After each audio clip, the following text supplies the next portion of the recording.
नमस्ते बच्चों, मैं मिथिलेश कुमार वर्ग सप्तम के लिए वसंत भाग 2 चयनित पुस्तक है आपका पाठ 11, जिसका शीर्षक रहीम के दोहे लेकर आपके सामने प्रस्तुत हुआ हूँ।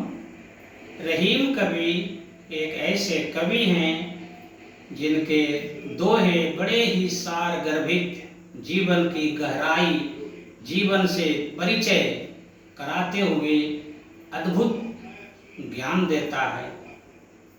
पहला दोहा सुनते हैं। कही रहीम संपत्ति सगे, बनत बहुत बहुरीत, विपत्ति कसौटी जे कसे, तेई सांचे मीत। रहीम दास कहते हैं कि मनुष्य को अपने मित्र की पहचान करना चाहिए। हम कैसे समझेंगे कि कोई व्यक्ति मेरा सच्चा मित्र है? मित्र की पहचान बुरे समय में होती है, विपत्ति आने पर मित्र की पहचान होती है।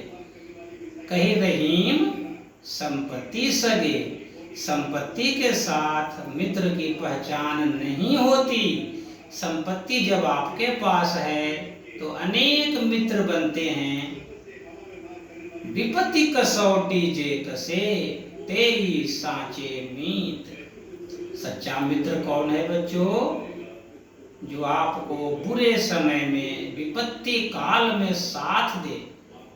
गरीबी तोड़ देती है जो रिश्ता खास होता है, पराया अपना होता है जब पैसा पास होता है। तो आजकल के मित्र ऐसे होते हैं, बहुत सावधानी से मित्र की पहचान करें कि यह मेरा मित्र पैसे का तो मित्र नहीं है। प्रकृति भी अनेक उदाहरण ऐसा प्रस्तुत करती है कि पैसों के पीछे दुनिया भागती है। पैसा का मतलब धन, धन के पीछे दुनिया भागती है। धन है तो अनेक मित्र मिलते हैं। थोड़ी सी विपत्ति आई, थोड़ा सा बुरा समय आया, जो आपके आगे पीछे दाएं बाएं करते थे, आपके इशारे पर नाचने वाले मित्र आपसे बात नहीं करते, आपसे मुंह छुपाते हैं। तो कही रहीम, फिर से सुनते हैं, कही रहीम संपत्ति सगे। रहीम कवि कहते हैं कि संपत्ति के साथ बनत बहुत बहुरीत, बहुत रीत से, बहुत प्रकार से, अनेक प्रकार से मित्र बनते हैं। परंतु सच्चे मित्र कौन हैं? हम उनकी पहचान कैसे करें? संपत्ति रहने पर तो अनेक मित्र बनते हैं, परंतु सच्चा मित्र वही है, विपत्ति कसौटी जे कसे, तेई साचे मीत। जो विपत्त काल में हमें साथ देता है वही हमारा सच्चा मित्र है। मित्र की पहचान करने में अक्सर लोग धोखा खाते हैं। दूसरी पंक्ति अर्थात दूसरा दोहा रहीम कवि का है कि जाल पड़े जल जात बही। मछली पकड़ने के लिए जब हम जाल फेंकते हैं तो जाल फेंकने पर पानी तो जाल से निकल जाता है, परंतु जाल परे जल जात बही, तजी मीनन को मोह। मछली के मोह को, मछली के प्रेम को छोड़कर पानी निकल जाता है, और मछली पानी के मोह में इतना मोहित है कि वो पानी को छोड़ नहीं पाती। पानी से जैसे ही मछली अलग होती है वह तड़प कर मर जाती है। फिर से एक बार इसका अर्थ सुने कि मछली और पानी दोनों एक साथ रहते हैं। दोनों साथ साथ रहकर अपनी अपनी जिंदगी जी रहे होते हैं। जैसे मछली को लगता है, मछली ऐसा महसूस करती है कि पानी मेरा कितना प्यारा मित्र है, परंतु मछली ने देखी कहाँ? जब जाल पड़ा, अर्थात जब विपत्ति आई, तो मछली का यह भ्रम था।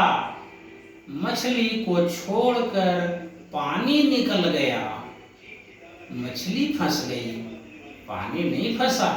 तो जाल परे जल जात बही, तजी मीनन को मोह, रही मन मछली नीर को, ताऊ न छाड़ती छोह। अर्थात पानी ने मछली का साथ छोड़ दिया, परंतु मछली पानी का साथ नहीं छोड़ती है।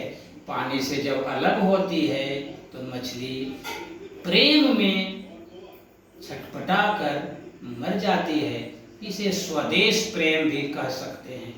मछली से सीखो स्वदेश के लिए तड़प कर मरना, और धुएं से सीखो हरदम ऊंचाई पर चढ़ना।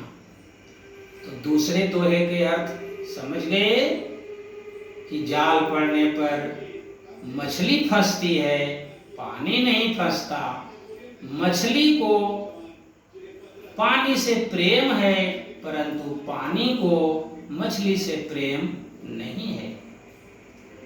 छोटे छोटे शब्द होते हैं रहीम कवि के दोहे में, परंतु ये शब्द बहुत कारगर होते हैं। वाक्यों पर नहीं, शब्दों पर बल देते हैं। बाढ़ से नहीं, बूंदों से फूल खिलते हैं। तीसरा दोहा, तरुवर फल नहीं खात है, सरवर पियत न पान। तरुवर फल नहीं खाता और सरोवर अपना पानी नहीं पीता। तरुवर फल नहीं खात है, सरोवर पियत न पान। कही रहीम पर काज हित, संपत्ति संचय सुजान। रहीम कवि कहते हैं कि सज्जन की संपत्ति, महान की संपत्ति, महापुरुष की संपत्ति दूसरों के काम आती है। वे उस संपत्ति का उपयोग अपने हित में नहीं करते। उदाहरण के लिए पेड़, तरुवर मतलब पेड़, तरुवर फल नहीं खाते हैं। वृक्ष अपने फल को खुद नहीं खाते, वह तो धूप में वर्षा में खड़ा होकर उनका फल और छाया दूसरों को है। दूसरे की मदद करने में पेड़ को आनंद मिलता है। ये महापुरुष का आदर्श है। महापुरुष ऐसे ही होते हैं, वे दूसरे की भलाई करने के लिए अपने को परेशानी में रखते हैं। तरुवर फल नहीं खाता है, सरोवर पियत न पान, और सरोवर अपना पानी अपने नहीं पीता। रहीम कवि कहते हैं इन दोनों उदाहरण देकर कि ये दो उदाहरण जो हैं ये महापुरुषों के लक्षण हैं। महान आत्मा का ये लक्षण है, महामना का लक्षण है। महान आदमी ऐसे ही होते हैं, महापुरुष ऐसे ही होते हैं। पर काज, दूसरे के काम के लिए, हित संपत्ति संचय सुजान।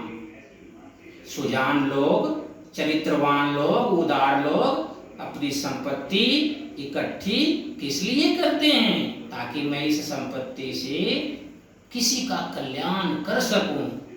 अब दो दोहे अगली वीडियो में